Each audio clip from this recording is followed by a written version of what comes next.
Hey there, and welcome to a special episode of Humans of Magic. This week we're going to do something a little different.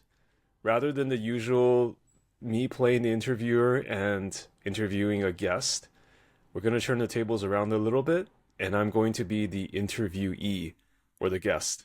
So for this episode, I got my good friend Matej Zatlkaj, aka Big Z, who is a very accomplished Magic player and commentator, to be the interviewer, to play the Humans of Magic interviewer role. And it's a little bit self-serving, a little bit self-indulgent, but Mate was absolutely great at interviewing me. And I hope this episode gives you a little bit of insight as to who I am as the driving force behind Humans of Magic. So please enjoy. As usual, I will do a quick plug for the Humans of Magic Patreon at patreon.com/humansofmagic. This is where you can go and support what I do. For as little as $2 a month, you can help keep this project alive and be a part of the community, the Discord, and even play a hand in deciding future guests and how we want to ask guests questions and be more involved behind the scenes. I would really appreciate if you could show some support. Now, without further ado, let's get to the interview. Mate, how are you doing today? Hey James, good to see you again. It's been a while, hasn't it? It has been a while. It's been too long, I think. It has. But I'm glad to connect with you today. Yes. But we're gonna mix up a little bit today, right? It's gonna be what the proverbial turning the tables. Yes, we're gonna do the classic switcheroo because, first of all, thank you for having me, James. I really appreciate it. But I was a little bit inspired. You interviewed my good friend Will Hall a couple months back. I really liked that interview. But what I liked most about that particular episode was that he was kind of peeking into the humans of magic, like behind the curtain, as you would, to try to have a bit of a look see and like, what is humans of magic about? Who are you? And I thought, why not do an episode where actually someone interviews you? So a proper switcheroo. So for those at home, I'm gonna be interviewing James today, which I'm very excited about, and I hope you're ready, James. I am ready, and it does feel indulgent for me to be interviewed. I have to admit that, but I'm being interviewed by a legend right here, so it's Very not just kind. anybody. It's Big Z. Yeah. So I appreciate that, James. And our interview was a really long time ago. Everything before COVID feels like it was 10 years ago, but it might have actually been even been 10 years.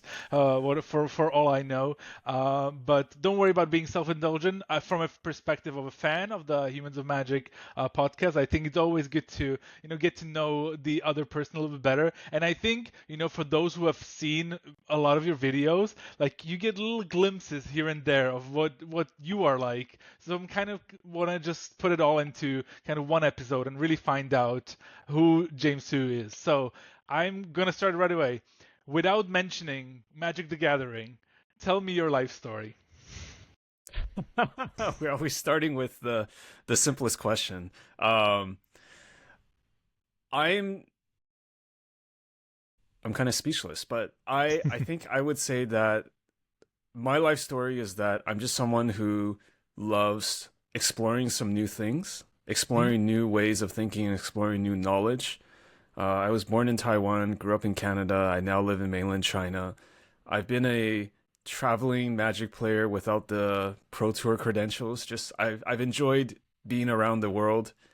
I've enjoyed exploring different cultures and talking to different people. And I don't really love labeling myself. Like I've done a bunch of things, but I would just say that I like to keep an open mind and I like to explore what's out there and explore how other people think about life, I guess. Yeah, and that's why we're here. And based on my, me knowing you, like you're pretty good at that. So that's good.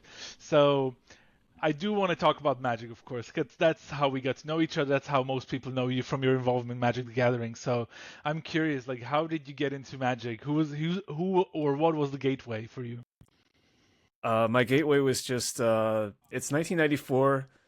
I'm I see my first LGS while I was at the mall with my younger brother and my family, and we just saw the two-player revised set. I think I remember it was like a big box. It had the glass counters. It had in a pouch. It had two shrink-wrapped revised starter decks, and it was the first time I've ever seen anything, or first time anyone's seeing anything like that in a store. I think at the time the store had a whole bunch of different singles for sale, and we just looked at the cards in the behind the glass counter, like Shivan Dragon. Oh my gosh, like Nightmare, just iconic cards I've seen. I'm just seeing them for the first time, and of course, my brother and I had very limited allowance, so we couldn't really ask our parents to buy us the stuff that was like way marked up in retrospect. So we just said, "Hey, buy us the two-player set," and that's how we started our experience with Magic. Yeah, that's amazing. And so, where were your next Magic steps then? Like you started playing with your brother. Did you have like a level up moment? Actually, I didn't branch out from casual Magic at home for the longest time. So I had basically throughout the 90s, my brother and I just played each other at home. We just played Annie. We bought packs of Magic sets as they came out in the 90s and just played at home. Like every once in a while we would play in school, like with our classmates and during lunch break and whatnot. But that was it, man. Like I didn't actually play tournaments or go to an LGS to play Magic at all. In fact, this is kind of a sidebar, but I got really hooked onto another card game and I started playing that competitively in the 90s, and that consumed my life. So Magic was in the 90s for me was just always kind of a casual thing. Like I bought the Duelist, I bought I tried to follow pre-internet as much of tournament Magic and the Pro Tour in magazines as I could, but there was no attempt made to actually play whatever the equivalent of Friday Night Magic was back then, or play in tournaments. It was strictly casual. So when was your first tournament? What's the story behind that? Oh no, it had to fast forward a lot. Basically, I stopped Magic when I went to college, which was like in around 2000. I thought Magic wasn't really cool, so I didn't do it. And I think it was 2008. It was. I mean, we're talking about a decade later, when I think it was Time Spiral block and Time Spiral the set, and I just basically thought, hey, this is really cool. There's some nostalgic stuff from the 90s. Let's try playing Magic again. And I started drafting, and I started basically playing Magic and buying Magic cards again. Okay. I mean, I would say that Time Spiral is a great set when you've been playing 90s, like lots of callbacks. But extremely high complexity. I didn't understand any of it. Of course. Yeah. A lot of the cards were very complicated. But my question was like, so you come back with Time Spiral. When does your story with the Legacy format really start? Because that's, for those who don't know, for me, James, you are associated with Legacy format in my mind. So how did you get into that format? What led you there? I think it was actually 2 years after that, or maybe a year after that. So 2009, 2010, I got back into Magic, as I mentioned. I started playing kitchen table Magic. We didn't know any formats or any rules. There was no such thing as Commander. We just played 60 cards against each other in a multiplayer fashion. And I started drafting, and then I just wanted to play tournaments again. And I realized that I had missed out on a decade of Magic, right? And and then going back and reading about pro Magic in the 90s, 2000s, I just realized, oh man, I missed a lot of stuff. I missed a ton. I think as someone who's played competitively during that time, I mean, I don't know, there's like the entire Kamigawa block, Mirrodin, you name it. So I had missed like a decade of cards, right? I didn't even follow Magic at that time. So I was basically thinking, what's a way for me to reconnect with older cards, some cards that I played with in the 90s, but also some cards that I missed in the 2000s, and actually play in a competitive format. So I basically just found Legacy very quickly, and befriended a few people who were very friendly and invited me to play Legacy at the LGS, and that's kind of how it started. Yeah, and so what throughout, since then, so in the last 12, 13 years, what is it like a pet deck or like a deck of choice? Because we know that Legacy is known for people playing like the same deck for like quite a long time. So what's your deck of choice for Legacy? Even though I assume it probably changed over the last couple of years due to the many powerful cards that were printed. Yeah. Since Fire, I think it's no longer true that you can hold on to the same deck. I would say my all-time favorite deck in Legacy has got to be Zoo, like just Wild Nakato and beat down. I'm fundamentally a beat down type of player. But then I basically gravitated to something very boring, which is Delver. Like I've just been playing Delver, what do you call this? The Fun Police. It's just a all-around solid deck. It just does a lot of things. It gives you a lot of free wins if you have the right draws. And I just I've got to say, man, I've dabbled with so many different Legacy decks over the years. I've tried a whole bunch of things across the gamut, but I would say that where I am right now, it's Delver, but all-time favorite has to be Zoo, even though that is now an extinct deck. So yeah, I feel your pain. I'm actually going through, my collection right now, going through a bunch of the old boxes I have with cards, and it just hurts when I see cards like Wild Nakato, which I used to play so fondly back in the day, and not really relevant anymore, sadly. So yeah, that's how things are. So these things change, but it kind of segues me to like really talking about like what you do in the Magic community and leading into Humans of Magic, because at least for me it's been a bit of a mainstay over the last few years, right? Like yes, there's been times when you've done the podcast more, sometimes less, but in general it's always kind of been there, and I do still recognize it as like pretty evergreen content for Magic players to consume, interesting interviews with interesting people over the years. I'm very curious because I don't really know how you got there, but like, what is the origin idea? Like, where did you get the idea to start making Humans of Magic? I have to fully credit my good friend Julian Knab, who is also a very good. He's a much better Legacy player than I am. He plays all kinds of Legacy decks, but I think he was really on the map with elves for Legacy. He's a very friendly German guy. He has his own podcast. Julia has always been someone that's very encouraging of me trying on new creative projects. Basically, a few years back, I had written some pieces about my own journey with competitive Magic, especially in Legacy.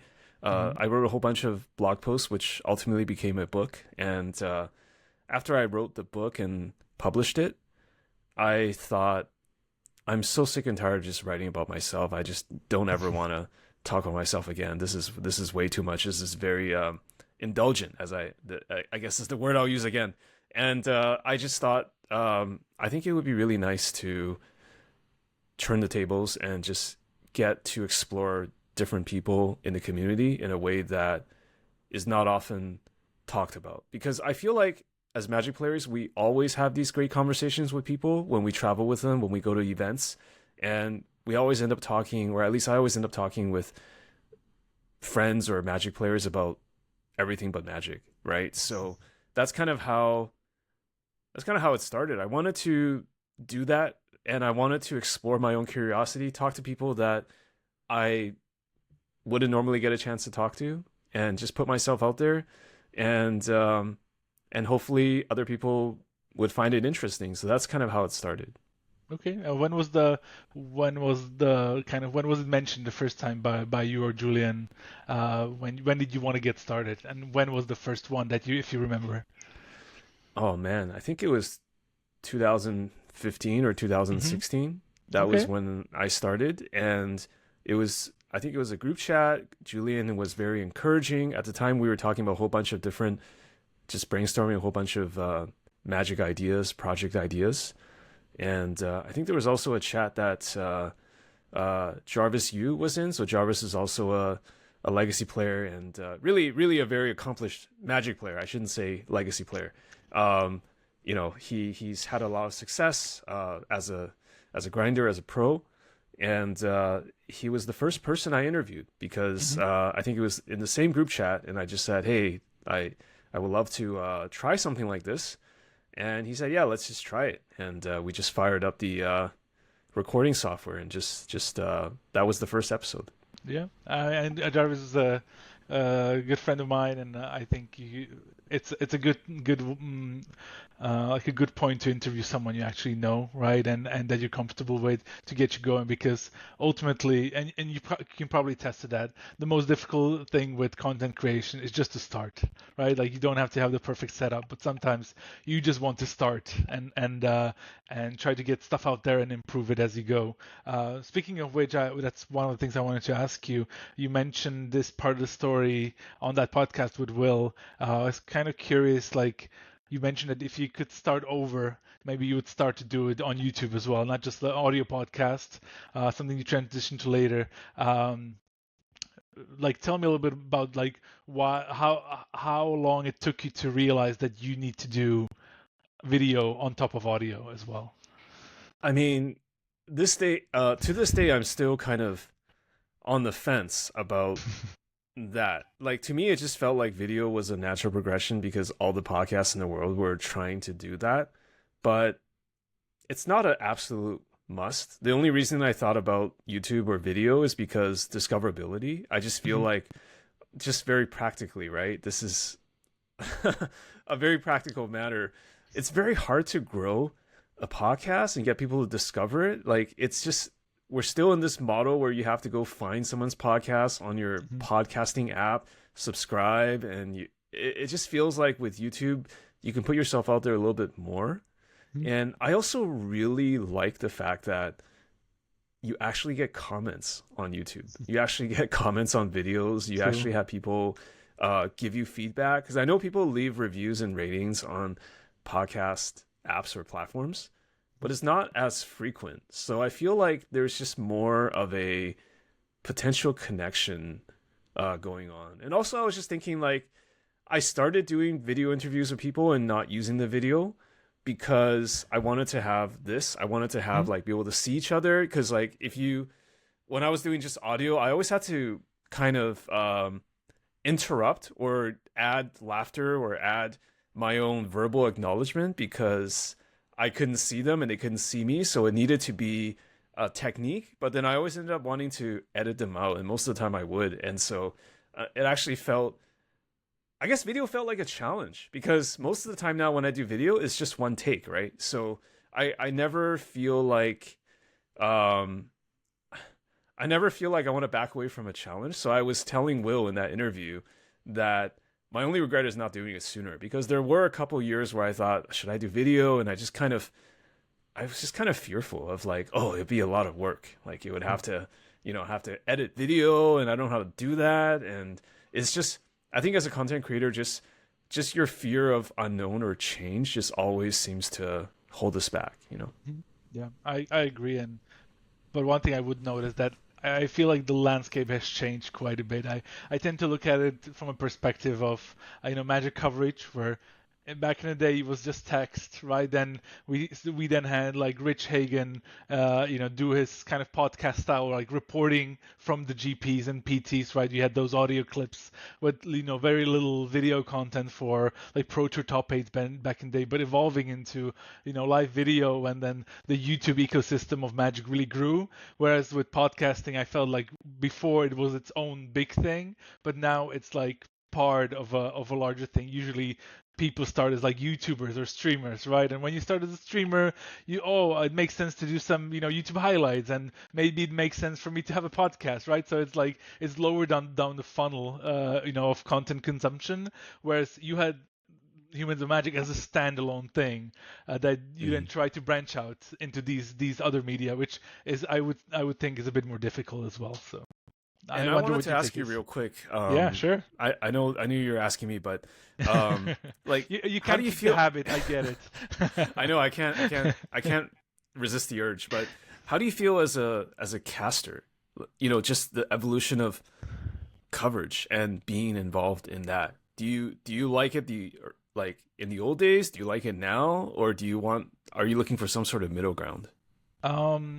I think it has changed where I think in a way before, we had the expectation is that there would be a good Magic tournament nearly every weekend, right? Whether it was a European GP, an American GP, maybe a Pro Tour or some other event, like there was a pretty good expectation that you would have a lot of like live Magic content to consume.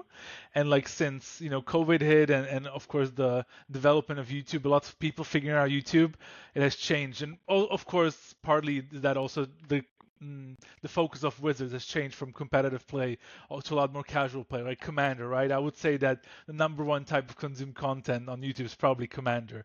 And so it has definitely changed for me as well, where maybe before, at tournaments, I could be recognized more, or I felt like I had a bigger voice just because I felt like I was visible a lot more. These days when I just cast once every couple months, it's not the same as it was before, right? And the people I usually, they talk to me about being a caster are the ones that have watched me before, right? So it has definitely changed, but it's fine. As I said, it felt a little bit unsustainable just because it's investing a big part of yourself into doing something like that, or even someone like Cedric and Sully doing their stuff over on the CG circuit. Like they used to travel 30-40 weekends in a year, and that's just like really not great for your mental health, and all the travel and everything it adds up. So it has changed, but I can't say it's better or worse. I feel like the more Magic content there is to consume, the better. Everyone can find their niche. Yes. Anyway, so speaking of latching onto this, like you mentioned, like maybe video is something that you want to do. Do you have any other regrets from the early days of Humans of Magic? Is there something that you would have changed looking back now? I think just being more consistent, because Humans of Magic started for a number of years just being kind of a bucket list project. I just wanted to use it as a vehicle to interview people whom I respected and wanted to talk to. And I just wasn't consistent, man. Like I was maybe sometimes it'd be like 2 months between an episode. It'd be like a month between an episode. I just felt like, actually, I would say it's kind of, the pendulum has kind of swung back. Cause like last year was when I started doing, I was like, let's be serious. Let's do weekly. And I really thought long and hard about before doing weekly. Cause I thought, man, could I actually commit to it? I tried weekly. I've done weekly for over a year, so like over 52 episodes. Now I think I'm settling back to bi-weekly because I just feel like it's going to be more sustainable. There's no, like, sometimes you have to push yourself, but you also don't want to push yourself so that for no reason, like so it's like finding the balance. But I would say definitely one regret is consistency. As we had already mentioned, not doing YouTube sooner, because I think it would have helped the podcast grow a little bit. And I think the other regret that I'm trying to address now is making it more conversational at the beginning. I think that was a major thing that I had to really be intentional about changing. And I mean, I still don't have it perfect to this day, but I'm definitely trying to have a bit more of my own personality in the conversations and really make it a conversation as opposed to just 20 questions with James or something. Yeah, but I mean, like there's different formats, right, for interviews, and like choosing this sort of style. I mean, you gotta find it. But one thing I wanted to address there, that it feels like you've come to the barriers of a lot of content creators, right, who are trying to combine maybe their work with also doing content creation, right, and trying to find the right level of commitment. And it's difficult. It's difficult to just move into that and trying to grow things naturally. And it still seems like you're looking for that balance, right? Like, what is the right balance of how you want to approach this and how you want to live the life of James the content creator on top of like James the regular human with a 9-to-5 job, right? So. But speaking of content creators, there's one thing I really wanted to talk to you about because I'm very curious, and it stems again from the Will Hall episode. I'm sorry for name dropping him so many times, but I can't help myself. It's okay. I really enjoy doing the conversation with Will, and we've talked about doing a second one. So yeah, of course. It was good fun. So after that episode aired, there was a little bit of controversy on Twitter. There were a few tweets, right? That were stemming from that podcast.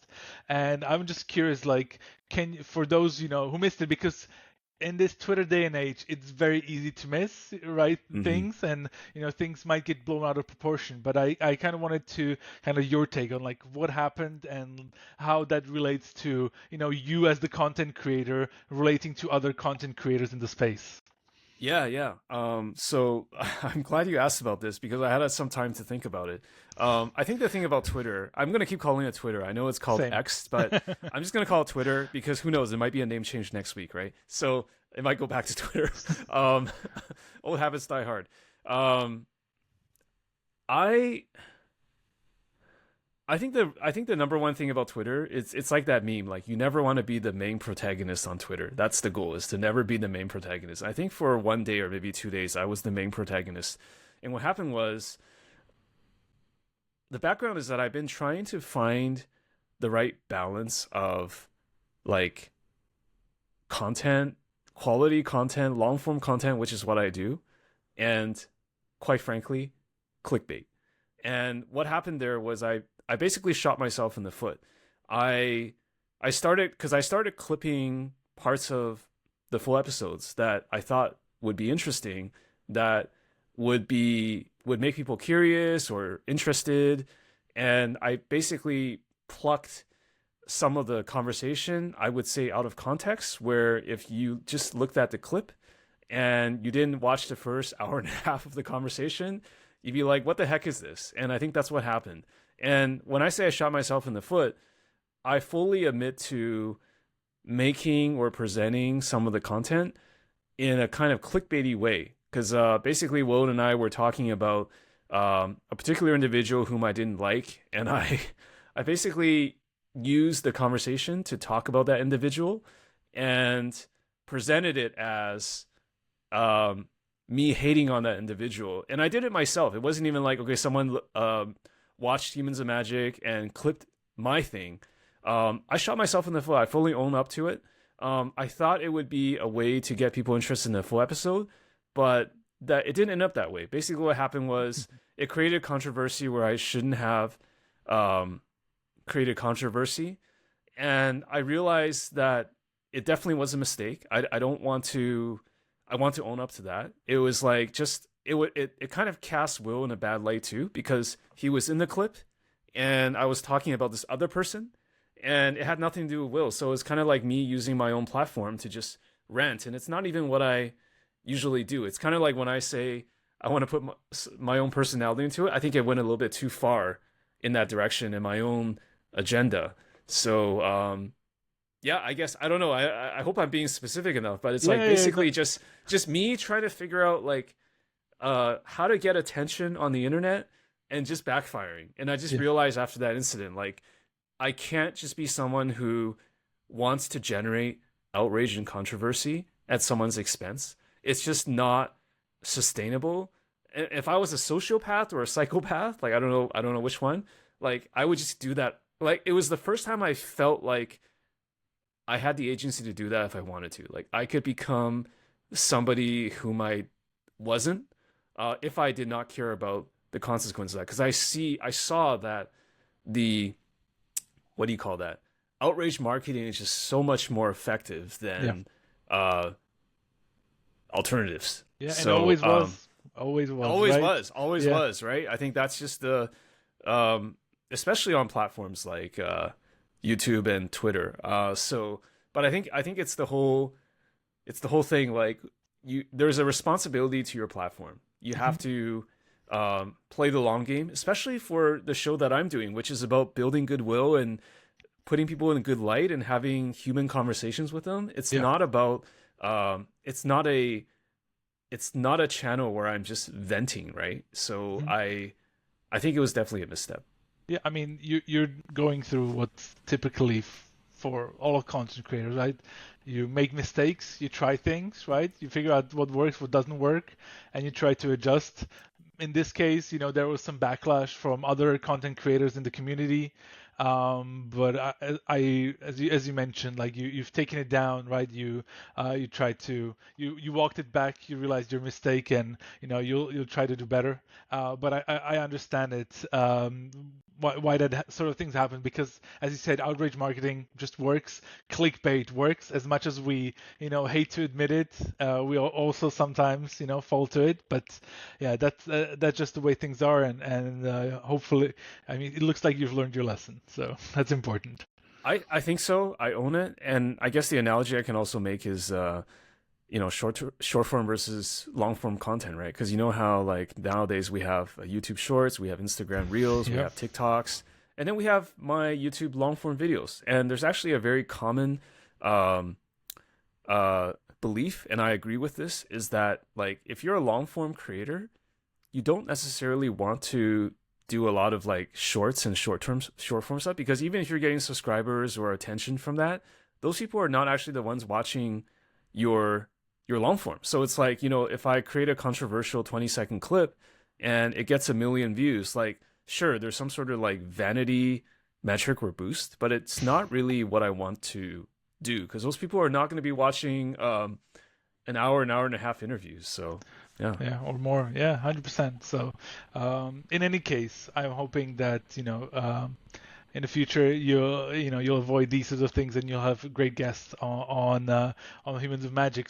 Which I wanted to ask about is my last questions about Humans of Magic is like, who is there someone that you try to interview but haven't been able to, and you would really like to? Like, is there someone who's like not necessarily saying no, but like you haven't approached it that you really want to?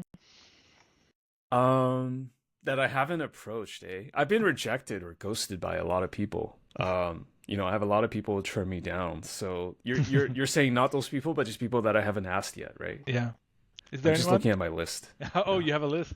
I mean, I have a list of people that I potentially want to ask and I haven't had a chance to, and it's kind of nerdy to have a list like this, but I like to stay organized. I mean, I guess I can name drop a few people. I Sure, would go say ahead. like I would definitely say there's some pros that I still want to talk to. For example, Sam Black, Mm-hmm. Andrew Cuneo. Mm-hmm. Um, I would say that there's also, yeah, I think Alan Wu. I think Mm-hmm. there's people that are more like pro players, and I basically what happened was I spent a lot of the last year interviewing more Magic content creators. I mean there are pro players that are content creators too, but I'm thinking of content creators as in like they do commander content, or their primary thing is content. And I realized that I've been a little bit lacking in terms of interviewing pros, and that's actually people that I'm more interested in, honestly. But it's kind of bad to say this, but I was kind of doing the creator interviews for the, like, I enjoy doing them all, like, don't get me wrong, right? But I felt like they would also help kind of grow the podcast, because like they also have their platforms that they Yeah. promote. And what I kind of realize now after this whole like debacle that we mentioned, and just going through some stuff this year, like I think I just need to do stuff that I enjoy Mhm. Yeah. fundamentally first. And I think I went a little bit too far in terms of like trying to do things that weren't necessarily me. Like, I'm not saying I regret interviewing anybody.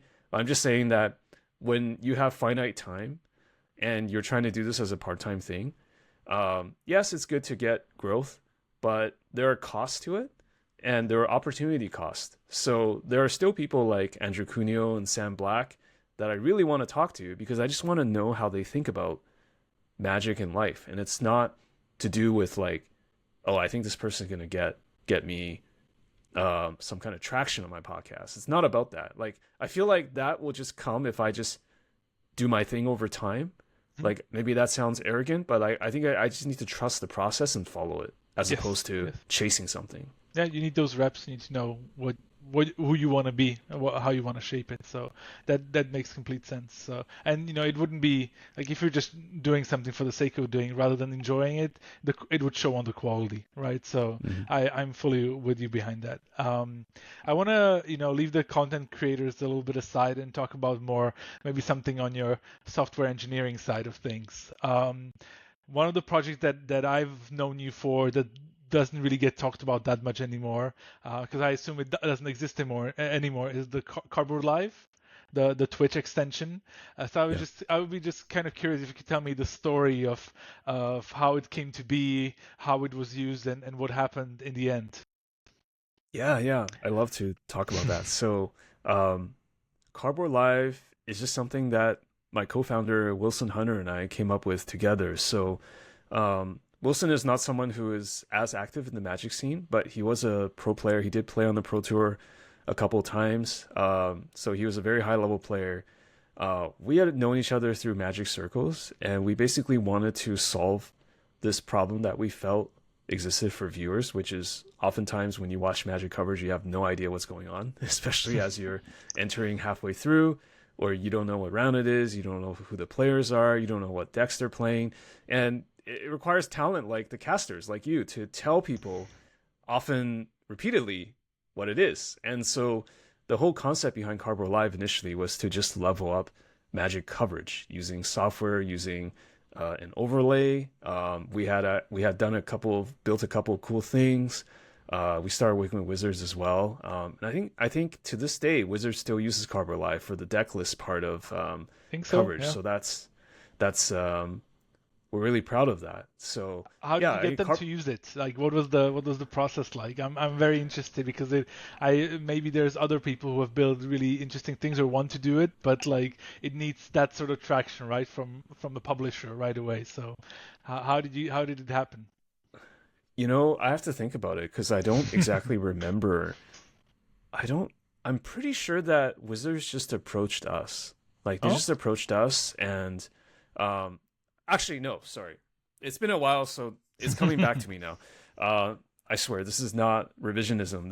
It's actually coming back to me because we had started Cardboard Live just organically, like we just try to grow through word of mouth and having people use it. So we had people like individual streamers use Cardboard Live, and it was being used for a while, quite commonly in a lot of streams, like individual streams that Magic streamers had.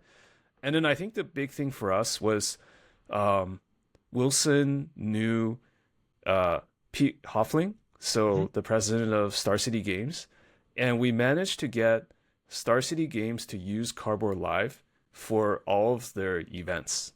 So we had Cardboard Live as part of SCG coverage as the overlay on Twitch.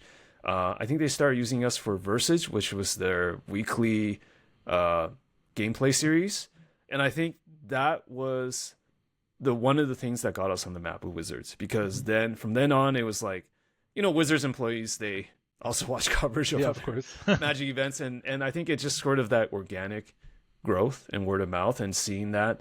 And I think that's how they approached us, was really building up a little bit of traction on other channels. Yeah. Yeah, and so you get picked up by Wizards, and it was like pretty widely used for a while.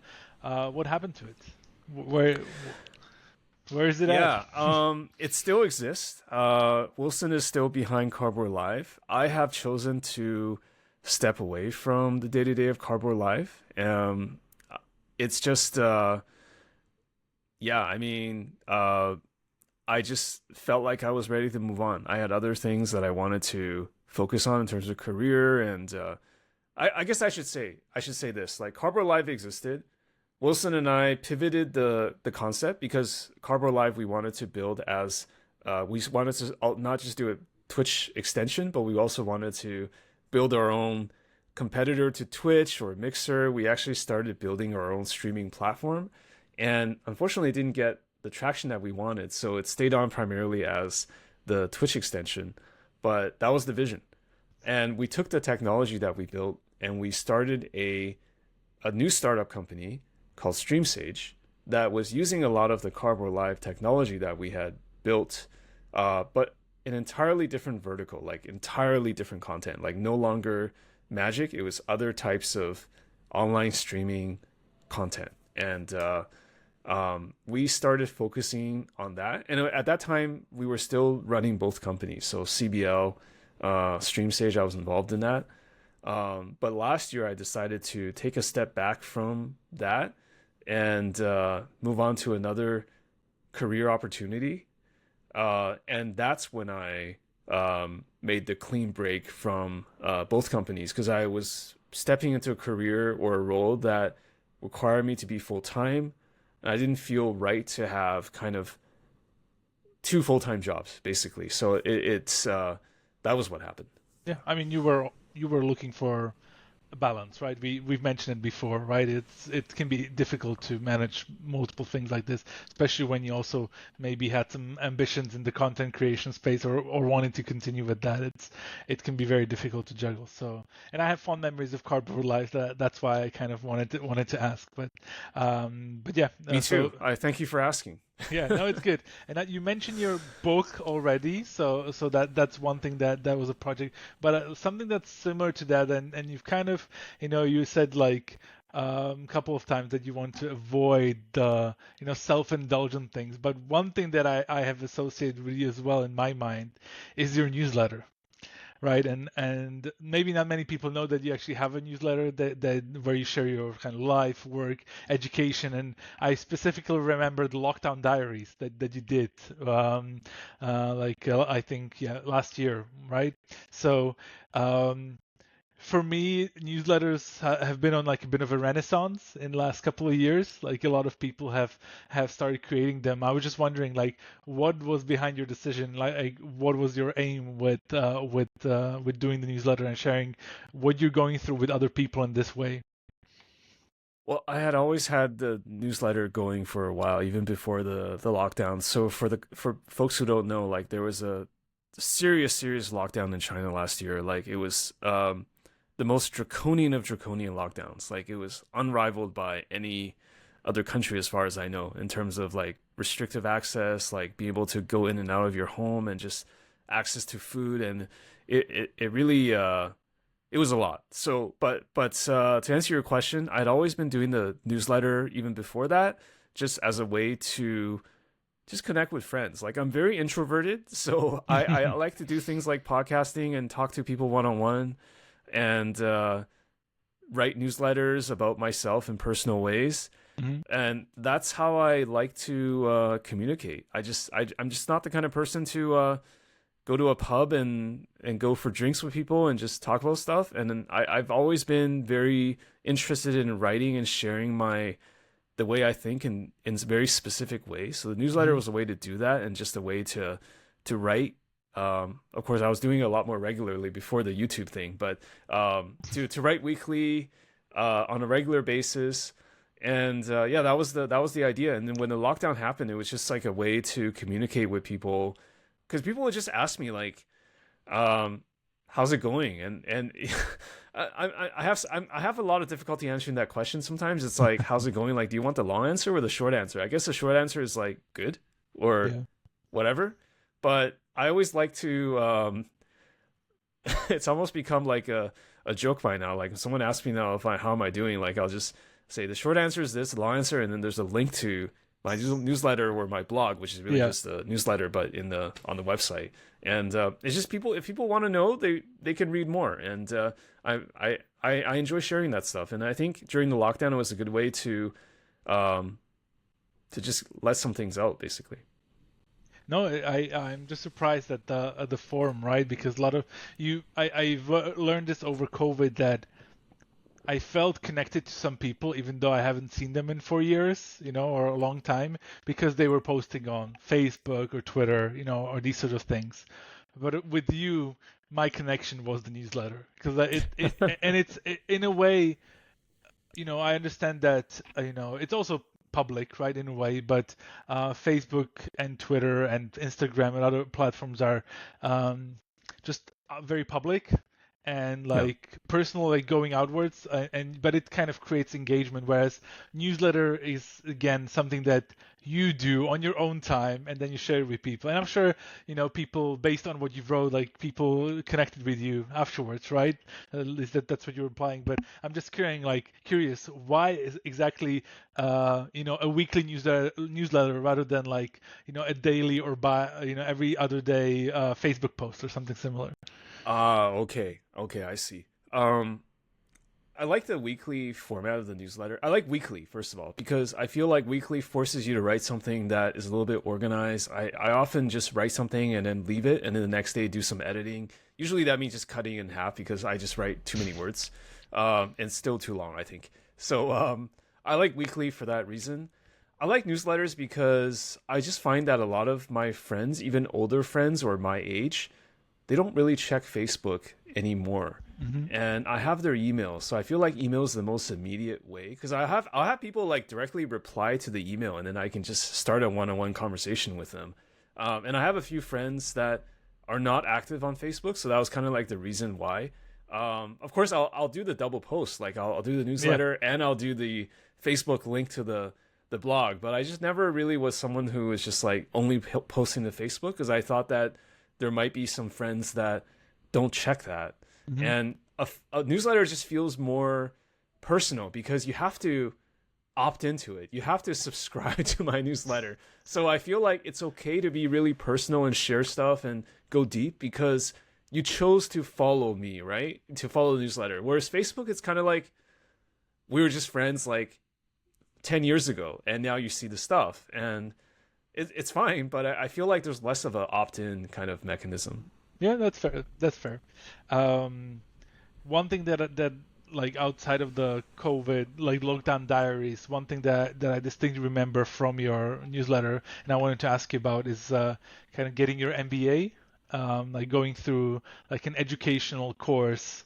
Maybe you're not in your early 20s, right? So like you took it on pretty late in your life, relatively late, right? Compared to maybe when usually people do like these sort of things. So what did you do, and why did you decide to do it?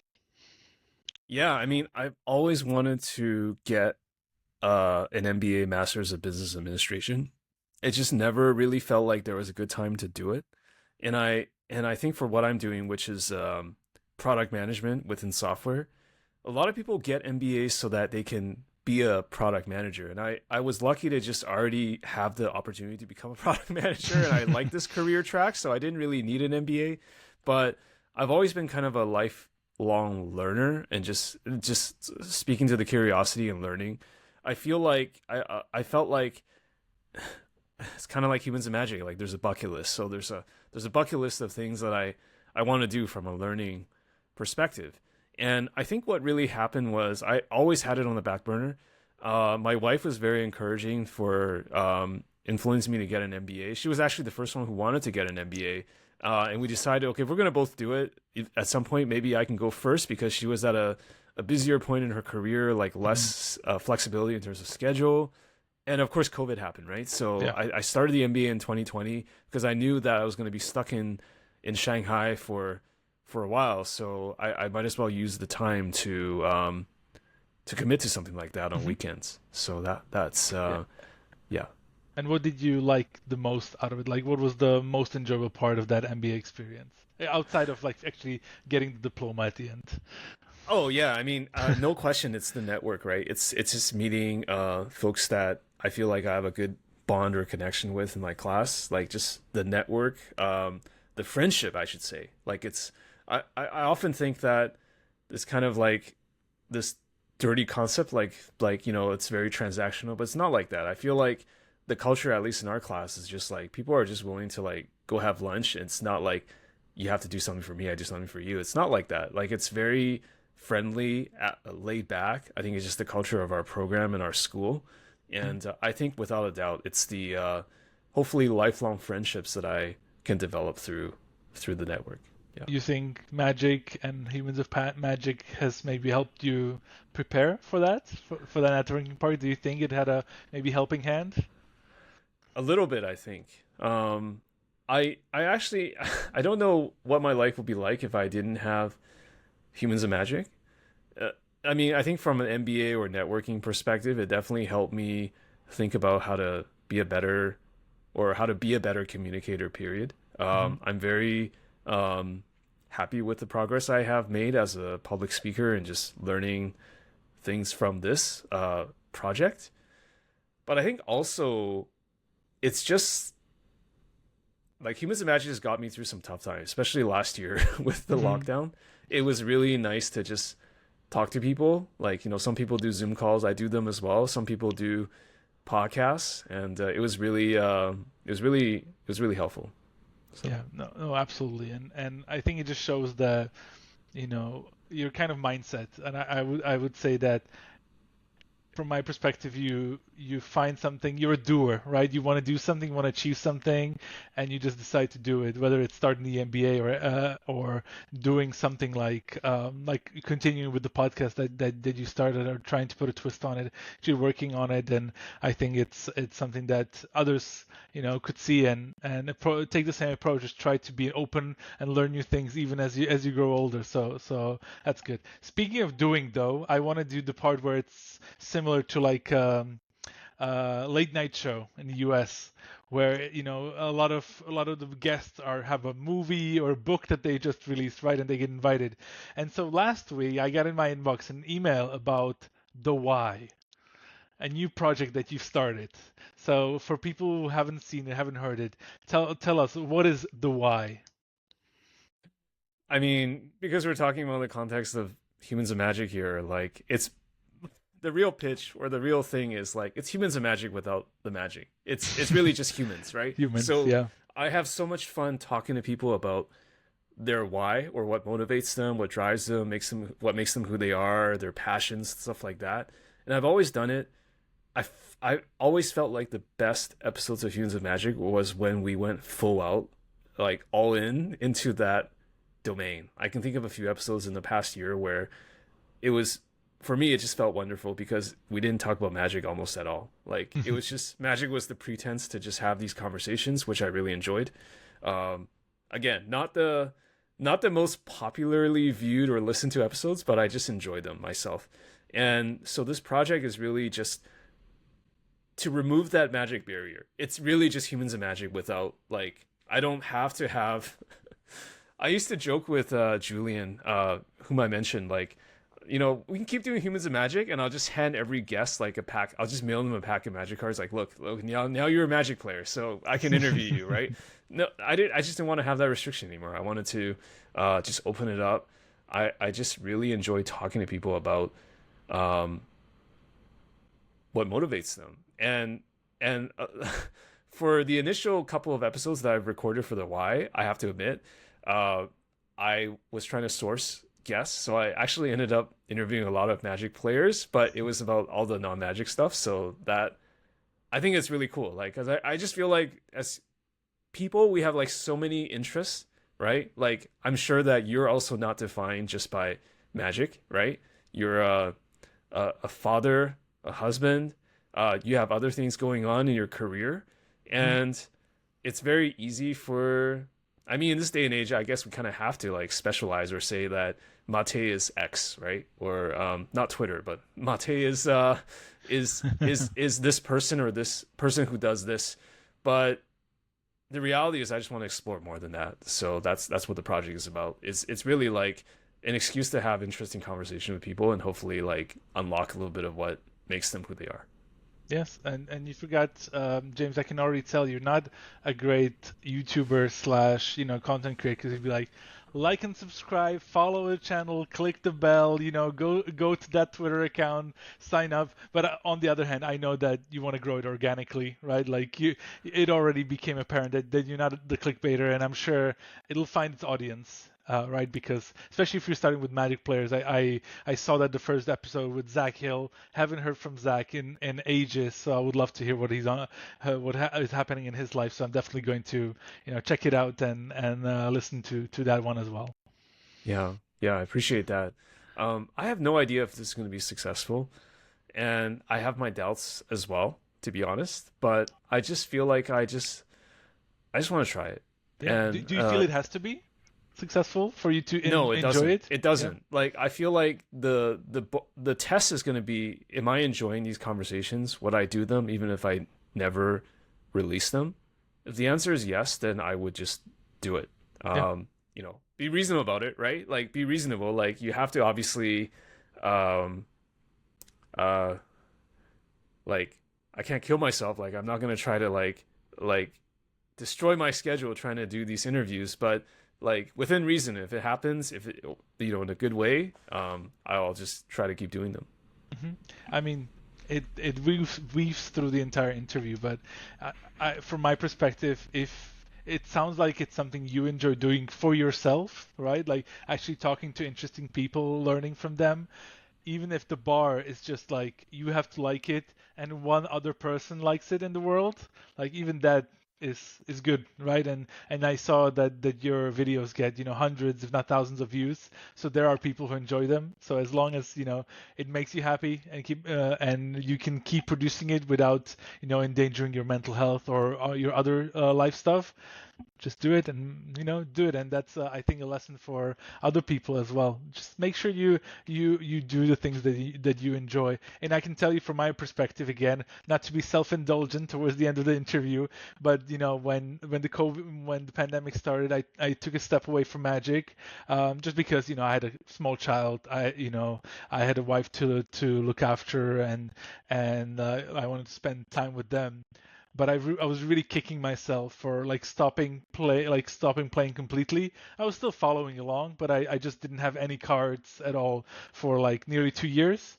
And when I came back and I got super engaged with Magic again in autumn of 2021, I was kicking myself. Like, why did I stop? I love Magic, but it also helped me kind of, as you did with a lot of things in your life, to try to find the right balance. I don't force myself to play for the sake of playing. I'm trying to enjoy things, and if I don't like a set, I'll just stop playing and I'll come back to it. When the next set comes out, maybe I'll enjoy it more and not do what I used to do before. I just try to do everything all at once and just do Magic.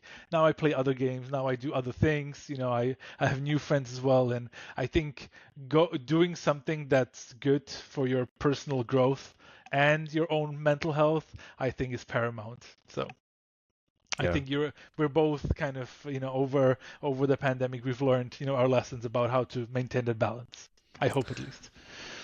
Yeah, the pandemic was a lot, so I think we definitely have all grown from that experience. Yeah, and learn to cope. I think that's also important. But one thing that I'm happy that came back is, Humans of Magic, and that it's going to keep releasing and your new products out there as well. People, just to summarize, like, go, subscribe to Humans of Magic. The why, find James' newsletter, sign up to that, because I think it's pretty fun, and you get to learn a lot of really fun things. So, and that's gonna wrap up the interview for Humans of Magic. James, how did it feel to be in the on the other side of the table? Well, you're a really good interviewer, so it felt really good. I still felt a little bit self-indulgent talking about myself in this way, but I can think of no one better to have interviewed me. So thank you so much for taking the time. My pleasure. I don't usually do that, but I felt like I wanted to give it a try, because I've been an admirer of your work, and I do watch a bunch of other like non-Magic interviewers, and I it's a craft that I respect so much, and from not just from me, but I think from a lot of Magic players. James, thank you for making the show and for making our lives a little bit better for it. So thank you very much, and that's it. Thank you for listening to Humans of Magic. You've made it to the end. Thanks so much. You're awesome. If you'd like to support the show, there are 2 ways to do so. The first way is the most powerful. Tell a friend. Tell them to check out Humans of Magic. I'd love it if you could spread the word. The second way is to join the Humans of Magic Patreon at patreon.com/humansofmagic. Patreon is the best way to directly support the show from a financial perspective. For as little as $2 a month, you can support me and join the Discord. It gives me the power to keep cranking out new episodes with your favorite Magic people. If you want to go the $5 support route, you'll get a digital copy of the Humans of Magic book. Thank you for listening. I appreciate you, as always, making it all the way to the end, and we'll see you next time.